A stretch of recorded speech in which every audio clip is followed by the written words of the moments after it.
on the educate piece of your marketing.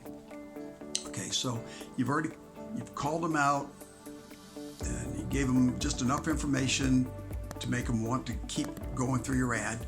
They have decided I'm either a prospective customer or I'm certainly interested to find out what you have to say. So they're going on to the next piece, and this is where you're going to get them or don't get them, right?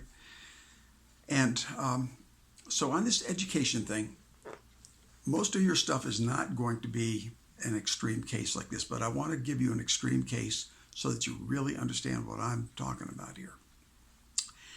There was a moving company in Dallas, and these people decided that what they would do is take the 10 lousy things about the moving industry, and there's a list of them. I mean, it was very definable. There were these just trashy things that moving companies have about them that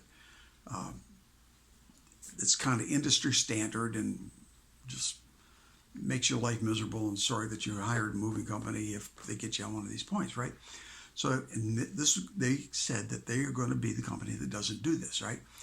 Well, fat chance passing that on to the customer. Hey, we're your friends. Nobody believes this stuff. So they kind of did a negative ad is what they did. Their headline said something about the speed of the moving industry has 10 nasty things that it does to people who are moving. These are the 10 things that they do to rip you off, or whatever it said. And they put this in the Yellow Pages, right? And the Yellow Pages didn't want to print it, but I guess they were obligated to.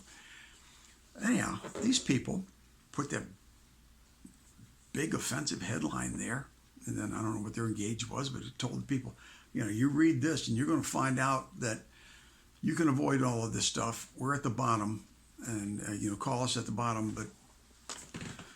And then they proceeded to educate people, and if it were 10 of them or something, they had like 10 little articles, and they were in 6-point print.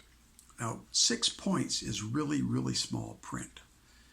Nothing that you see except for the fine print someplace might be in 6 points, right?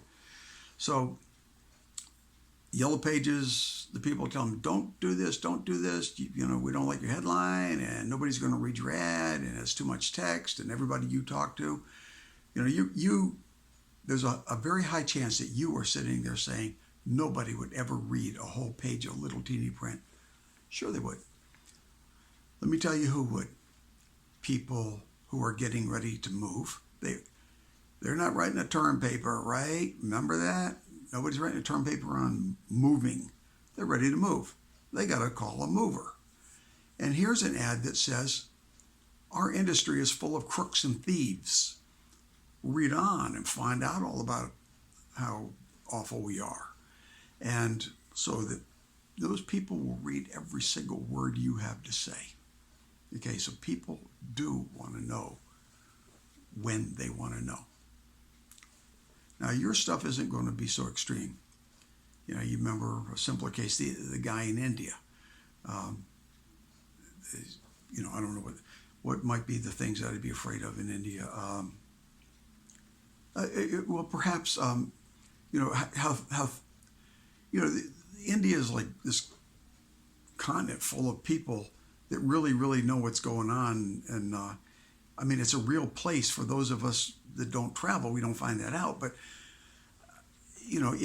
if you've decided to go to India, you might think it's a real adventure, but there might be things that you're afraid of. Well, what are those things that you're afraid of? If I can address those things, and one of them is, we know that a lot of work has been outsourced to India here, customer service stuff. Okay, well, a great number of English-speaking and educated people. So there's a lot of people to hire for this work there. But the accents can be difficult. So if you're, from the East Coast of the United States and you don't have your ear tuned to the accent, which is a kind of a British accent with whatever the local dialects that work into it, that's going to be a problem. So you might say something like, my English is really easy for Westerners to understand. Yeah, that's a pretty small thing, but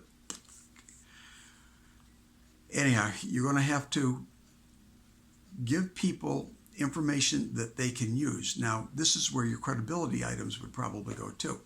There are two types of customers out there, right? One that, back to the chimney sweep or the dryer vent, they've come to find a chimney sweep or a dryer vent guy.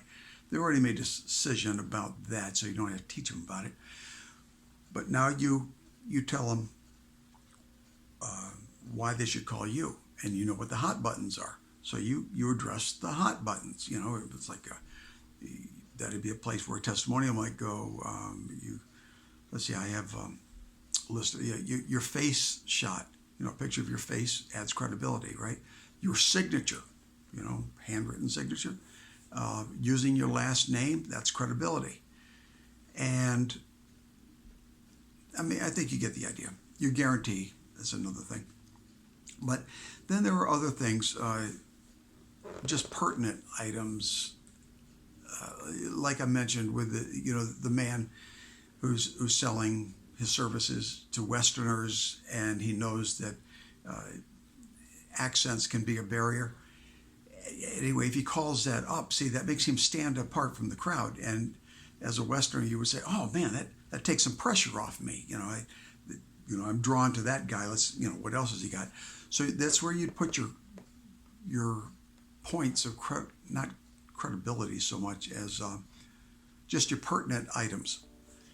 Basically, this is where it says, this is why you should call me. Right? This is not, where you talk about dryer vent fires cause $1 billion worth of damage. That's not the kind of education we're talking about, all right? Not that education. We're talking about why they need to call you. All right. I think that's enough, and we'll get on to the next piece of it in the very next one. Alrighty, talk to you then. Bye. Hey friends, I hope this was useful to you. Would you do something for me? Would you please share this with anybody you know that ought to hear it too? And then, would you please give me the thumbs up and subscribe, right? That's kind of important on these things. Feel free to leave comments. All right, thanks a lot. And now get out there and do some winning.